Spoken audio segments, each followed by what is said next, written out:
Sauron rises in the west. A dark wizard in the east. Every soul in Middle-earth is in peril. Will you abandon them to their doom? Hey, welcome back to ScreenCrush. I'm Ryan Airy, and this is all of the Easter eggs, references, and little things you might have missed in Rings of Power, Episode 6. Now, before we get rolling in the episode, I want to let you guys know about a couple of big announcements. Tickets are now on sale for our very first live show tour, where you can meet me and the team in person. We're going to do trivia, exclusive videos, and we also have a brand new ScreenCrush Discord that is a lot of fun. I'm there all the time, the vibes are very good, and it's a chance for us to nerd out together. The links for everything is below. So, let's dive into this episode. Now, several episodes this season have focused on a different deadly sin that Sauron is using to deceive Middle-earth. The first two episodes focused on Celebrimbor's jealousy of Feanor. Episode 5 was about greed, specifically King Durin's greed for more treasure and Pharazôn grabbing power in Numenor. And this episode focuses on pride. Celebrimbor's pride blinds him to Anatar's manipulation. Galadriel has to overcome her pride to work with Adar, while Eärien tells her father directly, "Swallow your pride."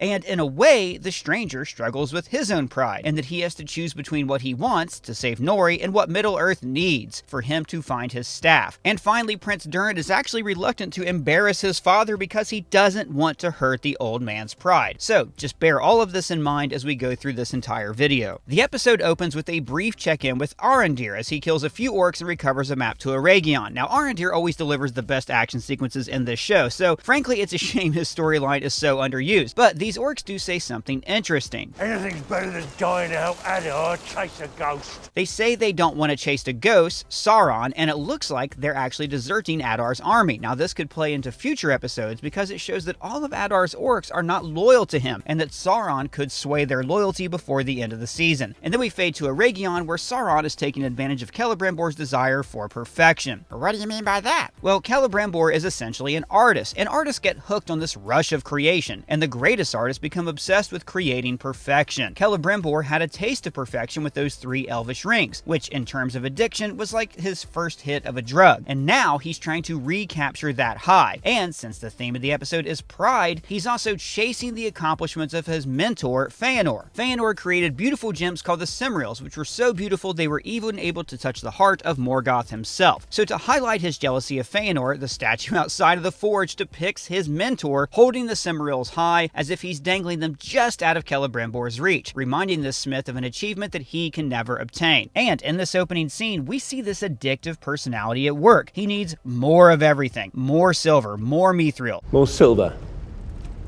More mithril. And you'll notice Sauron nurtures similar behavior through the One Ring. Sauron's enchantment has made Celebrimbor forget everything but his goal. What is your name again, Smith? You mean you don't remember? Of course I remember. Now this reminded me of Gollum's transformation when he says, And we forgot the taste of bread. So the seeds that Sauron has planted in his mind are starting to bear fruit. There's actually a subtle moment here when Anatar speaks about the dwarves, where this piece of gold in the background looks like it's actually coming from his head, like a golden tongue speaking lies to the people in Middle-earth. And I also want to quickly shout out some of the production design in this show. Celebrimbor's hammer is such a cool design with this carved head, definitely taking cues from the elvish design in the Peter Jackson films. You can also see this in the design of the city, for instance with this walkway outside made from stone that looks like it's in a braided pattern. Now, even though this show is made by a different studio, you can see all these design choices meant to echo that classic trilogy. Oh my god, it's like 1,000,000 degrees in here. I'm so sweaty. Well, dude, that's because you're like way too hairy. And believe me, guys, when we go too long without a trim down there, especially in hot weather, it gets really unbearable. So you know what? I got you covered. Yeah, there you go. Is that better? Yeah.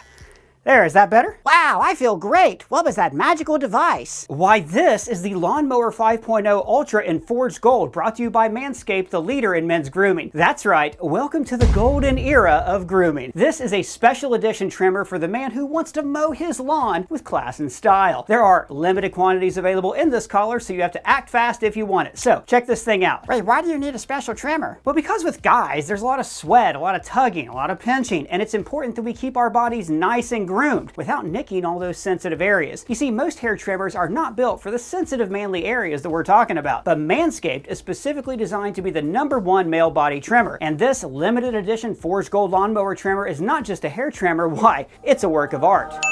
They should have sent a poet. Thank you. This trimmer uses next-gen dual-safe skinhead blades, an updated trimmer blade, and an interchangeable foil blade for peak performance. It's also very easy to change these blades. Now, this updated trimmer blade features longer, wider, and rounded teeth that cut through hair with ease, and the foil blade leaves you with a finish that's as smooth as a city circuit parking lot. The trimmer also comes with an LED light, so you can really see into those dark nether folds. And this new light features a dual temperature function designed to flatter a variety of skin tones. Plus, the best part, it's waterproof. So join the more than 10 million men worldwide who trust Manscaped for all their grooming needs. Step into the golden era with the Lawnmower 5.0 Ultra Gold. Head over to manscaped.com and grab yours now. When you use my promo code ScreenCrush, you'll get 20% off plus free international shipping at checkout. That's 20% off plus free shipping with promo code ScreenCrush at manscaped.com. Check out our link below. Now, back to what I was saying. Now, the costumes also have many little details, like how the Tree of Linden appears on the Elvish armor, but Anatar's armor has these black scales, almost like he's molting out of his Anatar skin into his true form of Sauron. Now later, Adar gives the perfect description of Sauron when he says that he sees who you wish to be and His eye bores a hole and the rest of him slithers in. So the Eye of Sauron in the book is described like it's the spirit of Sauron observing the people of Middle-earth. But in the movies, it was depicted as Sauron's literal flaming eye. And just like Adar describes, the eye burrows into Frodo's mind. Nothing.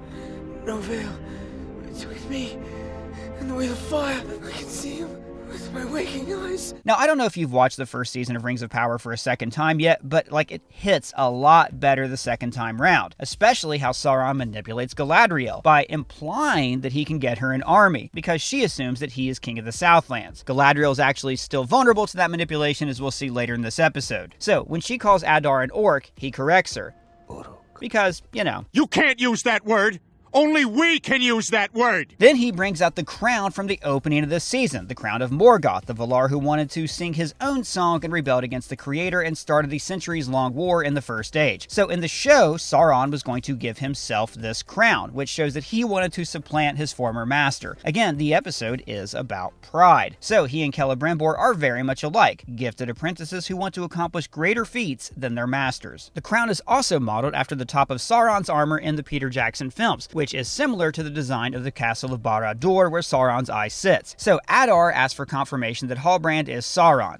Halbrand is Sauron, isn't he? Wait, when did he figure that out? Well, there's two options. One, he worked it out when Halbrand went before him earlier this season, and he went along with it so he could capture the power over flesh that Sauron was going to create. Now, the other option is that Adar saw how affected Galadriel was by Halbrand, and he worked it out for himself in this scene. And I just have to note, the reason Galadriel didn't want to admit to Adar that she knew Halbrand was Sauron is because of Your pride. Because pride is Sauron's greatest asset. He plays on people's desire for acclaim and praise, or their fear of embarrassment. Again, this goes back to the concept of the 7 deadly sins in Christian mythology. Pride was the first sin, Lucifer's sin that cast him out of heaven. So Sauron uses this pride to penetrate people's minds. And then we go to Numenor, and notice how the grand courtyard is just like the Palace of Gondor in Return of the King. Yeah, why's that? Well, because Gondor was founded by Numenorians. The Tree of Gondor was even a branch of the Tree of Numenor. So it makes sense that Isildur would rebuild this kingdom in the image of his longtime home. And real quick, guys, I want to show you these new Lord of the Rings parody shirts at our merch store where we design all the merch ourselves. We have this Gollum as the Nirvana baby swimming after the One Ring, Pippin's second breakfast diner. What about second breakfast? And the Hobbits crossing Abbey Road. We have lots of other designs in our store. The links for those are below. Thank you for supporting our channel. So then Elendil is placed on trial where he is offered a chance for freedom if he denounces Miriel as the leader of Numenor. Now remember, Miriel should have just become queen after her father's death, but Pharazôn and his supporters are claiming that the Valar, the angels of Middle-earth, actually want Pharazôn to be their leader because a bird showed up at a coronation. The eagles are coming! But Elendil is not only a member of the faithful, the people who still believe in friendship with the elves, but he also swore loyalty to Miriel. It was you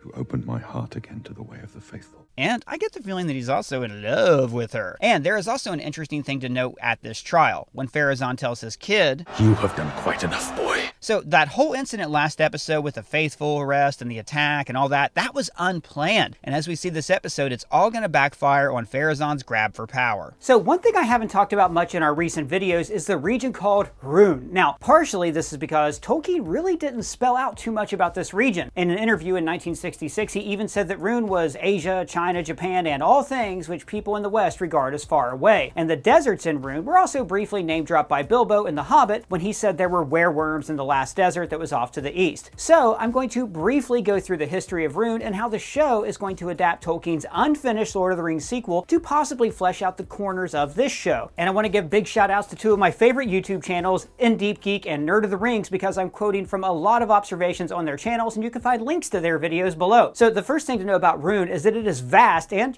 mostly unexplained by Tolkien. The most recognizable landmark is the Sea of Rune here, which is the western border of this region, and it is fed by the River Running, which flows from the Lonely Mountain, which is where Smaug was, held up in The Hobbit. But this region was actually the origin of many important species in Middle-earth. This part, Kivienen, is where the elves were first awoken on the Sea of Helkar, and even further east from there is Hildenium, which is where humans first appeared. And all the way to the east is the East Sea, and also this continent was severed in the First Age, creating another continent called the Darklands. That's not important right now. After the elves were awakened, they were called to Valinor by the Valar, but some of them chose to stay behind. These elves were called the Avari, or the Unwilling. During the First Age, Morgoth took 13 of these elves and turned them into orcs, and Adar, from this show, was one of these original 13. Boy, that Morgoth and Sauron, they sure got a thing for prime numbers. They sure do. Now, some of these Unwilling stayed in Rune, and some migrated and then formed these 6 tribes of elves. So we could see any one of these tribes appear in this show. Now, the humans in this region mostly sided with Morgoth during the War of the First Age. These people are referred to as the Easterlings, and they are also very predisposed toward following Sauron. They are essentially the humans who are following the Dark Wizard that we've seen in this show. Now, the show is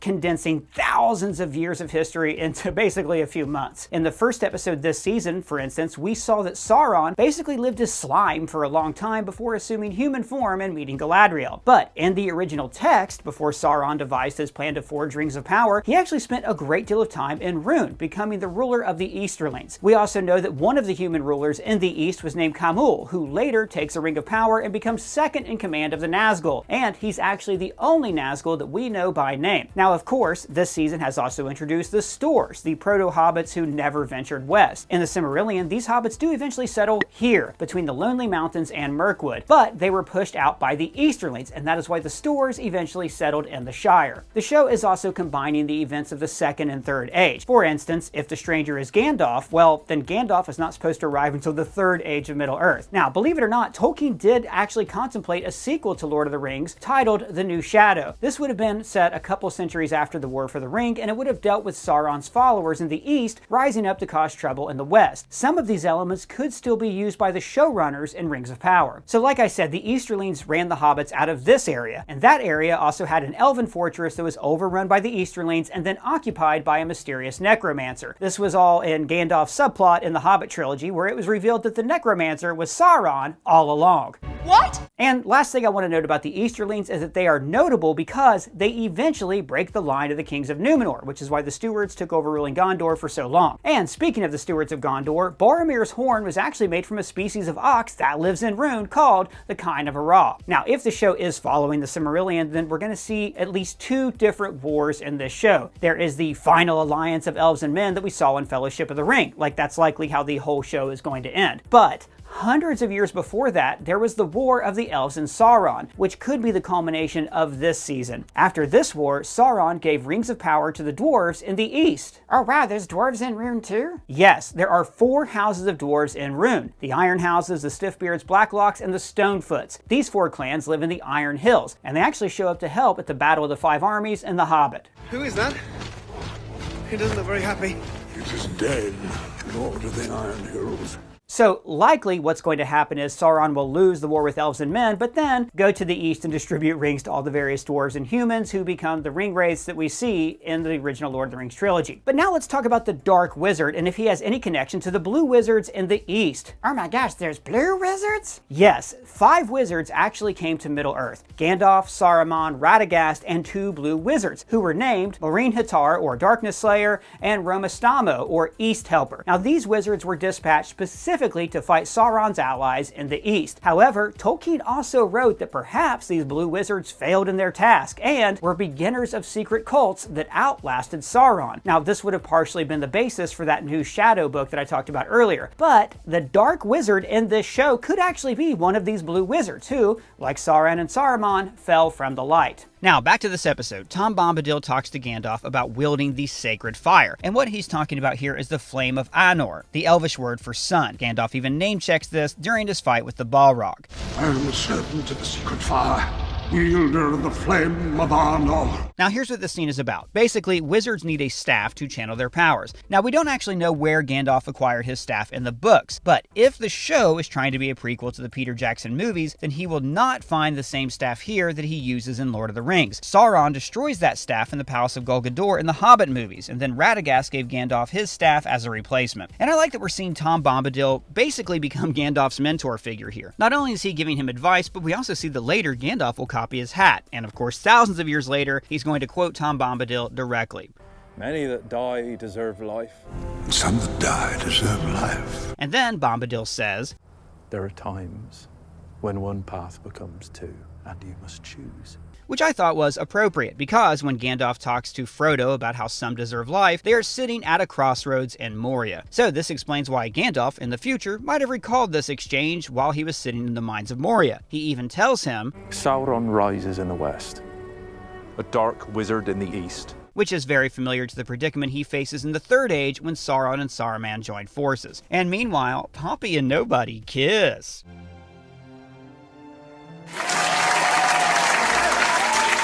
Now, like I said earlier, we know that the Stores eventually strike out westward toward the Shire, even though they are still very much tied to their desert home in this episode. I'm wondering if Poppy and Nobody falling for each other precipitates their migration to the west. And then we go to Khazad-dûm, where King Durin gives a dramatic reveal of his growing mining operation. Now, this reveal is actually staged like Saruman revealing his army to Grima Wormtongue in the Two Towers. In both cases, we're seeing the mobilization of the natural world to placate greed and lust for power. And back to the production design, I really appreciate small details like how the wheelbarrow is sharp and angular, as we see the other dwarf kingdoms pay tribute to Durin to earn their own rings of power. Even Durin on his throne resembles King Theoden when he was under Saruman's influence. Both Theoden and Durin are gradually becoming lost in dark magic until their loved ones don't recognize them anymore. When Onotar shows up to ask for more mithril, he offers a bribe in exchange for digging deeper. The answer is no. Now, this is all very similar to the Arkenstone of Thrain. In the Hobbit movie trilogy, we saw this stone had the power to corrupt dwarves' minds with greed, urging them to hoard wealth and dig deeper. Now, Sauron can see that the greed has overcome Durin, and for a moment, he sees a flash of the Balrog and flames. And this is why he's content to set back and let Durin destroy himself. When the Balrog rules Moria, Sauron can return for all the mithril he wants. And we also see that Durin does not care who wins the war, the elves or the orcs, because now he's intent on becoming an arms dealer. That bears the weapons and armor of Mithril is all but invincible. We can name our price. Not a great plan. Because again, Sauron's skill is to make people think that he's giving them what they want, while actually they're only serving himself. To highlight this, Durin uses language very similar to people who are ensnared by the ring. It is mine. Belongs to me. It's mine. Mine. And we even see the ring work to preserve itself and make sure it stays in King Durin's hands.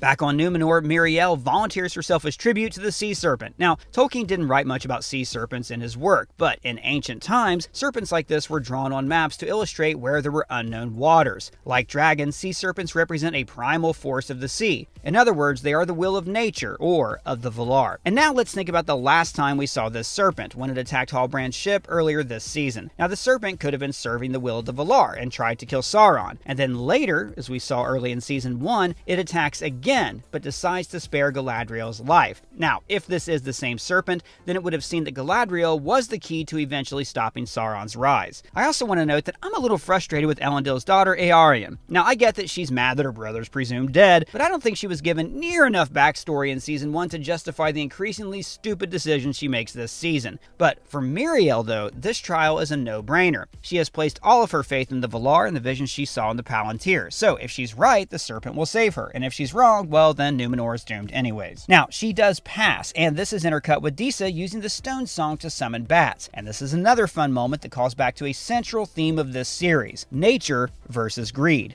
The bats are summoned to repel the greed of the ring. But for Miriel, her victory has an unintended consequence. She showed that the Valar actually favor her. After Pharazôn tried to claim the eagle showed up as a sign the Valar smiled on his rule. But now, he decides to use the Palantir for himself. This makes him a hypocrite. Just last episode, he was accusing Miriel of using elf magic. But also, you have to remember the Palantir is not always good or evil. It is simply a tool. It showed Miriel a vision of Numenor's destruction and how to possibly save her kingdom. And it also showed Elendil his eventual separation from the city. And for Pharazôn, though, it shows him his own path to gaining power. He sees a pool of lava like Celebrimbor's forge, or the fires of Mount Doom where the One Ring was forged. But mostly this lava looks like Sauron's eye. And then he sees a vision of Sauron followed by Halbrand, who we met last season. Now, I don't want to give away details about what happens in the book, but let's just say Sauron is not done with Numenor. And I get the feeling that the first ring of power he wants to introduce to men will be given to Pharazôn himself. So then, Sauron will have an easy time convincing Pharazôn to sail west and incur the wrath of the Valar. Remember, the Valar gave the Numenorians this island with the one condition that they don't sail west. Last episode, we even saw this start to irk Pharazôn. I reckon the elves placed it there on purpose, so that every sunset serves as a reminder that our days must end, and theirs will not. Again, the theme of this episode, and maybe of the whole season, is that pride comes before the fall. Now, back to the Siege of Eregion, where Adar is working Galadriel for information. He gets her to admit that Sauron was Halbrand, and that she fell under his sway because she thought he would gain her an army. And she trusts Adar for the same reason. He can offer her an army. It's weird that it happened twice, right? She even calls his race by their chosen name. Uruk. Now, had Adar been genuine here, he could have allied with Galadriel and the elves, and then they would have defeated Sauron. And maybe the orcs would have continued to live in peace in Mordor. But Morgoth's dark magic used to transform elves into orcs means that there can never be peace between these races. Uruks like Adar will always be driven by greed and lust for power. In this case, Adar decides that he can not only kill Sauron, but he can seize the rings of power for himself. And then we get another shot that harkens back to Saruman revealing his army to Wormtongue. He blows his horn, just like this Uruk-hai blowing a horn before the Battle of Helm's Deep. And then, too late, Galadriel realizes that Sauron has actually set them all up to obtain this army. Sauron has no army of his own, so he has lured yours here instead. Again, classic Sauron. So silly! He makes you think you're serving your interests when actually you're serving his. Back in Eregion, Sauron enchants Celebrimbor to show him a vision of a peaceful city. He tells him, I give you my oath, upon my immortal being, when the history of this age is written, the Silmarils, they will merit little more than a whisper. Now, like I said earlier, the Silmarils were the gems of Feanor that are considered the most beautiful crafted works in Middle-earth. And then he follows this up with, they will be deemed the most precious creations in all Middle-earth. Which, of course, calls back to the adjective Isildur and Gollum used to describe the One Ring.